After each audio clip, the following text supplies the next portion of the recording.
తిరిగి చూస్తే ఆకారాలు కూడా కనిపించేమైపోయింది, నలిపివేయబడి. వాడి ముందు మనం కూడా అంతే నలిపివేయబడతాం. జాగ్రత్త పడకపోతే, నిలబడకపోతే, సాతాను తంత్రాలను ఎదిరించకపోతే, దేవుడిచ్చే సర్వాంగ కవచమైన వాక్యాన్ని ధరించుకొనకపోతే వాడి మాయలో అందరూ పడిపోతాం, అందరూ మోసపోతాం. చిన్న పెద్ద అని తేడలేదు, దరిద్రుడు ధనికుడని భేదము లేదు, జాలి దయ కనికరం అలాంటివి కూడా దేవుడికి ఏమాత్రం ఉండవు.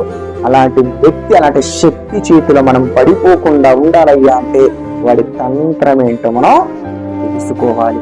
తెలుసుకున్నాం మనం. ఇప్పటి నుంచి వాడు అలా ఎఫెక్ట్ ఇచ్చాడా, ఇది వాడి పనే. ఇలా చేసి ఈ తంత్రాలను ఉపయోగించి ఎంతమంది మోసగించారు తెలుసా?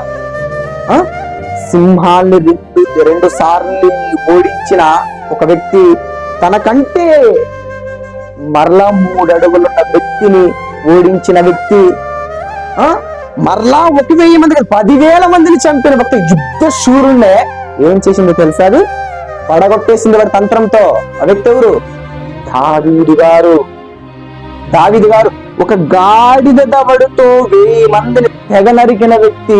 ఇదిగో ఎన్నిసార్లు గొలుసులతో తాళతో బిగించి కట్టిన ఒక మొలతాడులా తెంపేసుకొని వచ్చి ఒక యుద్ధ శూరుడు, ఒక యుద్ధ వీరుడు, ఒక విచిత్రకారుడు, బలం కలిగిన వాడు సంసోనునే పడద్రోసిందది.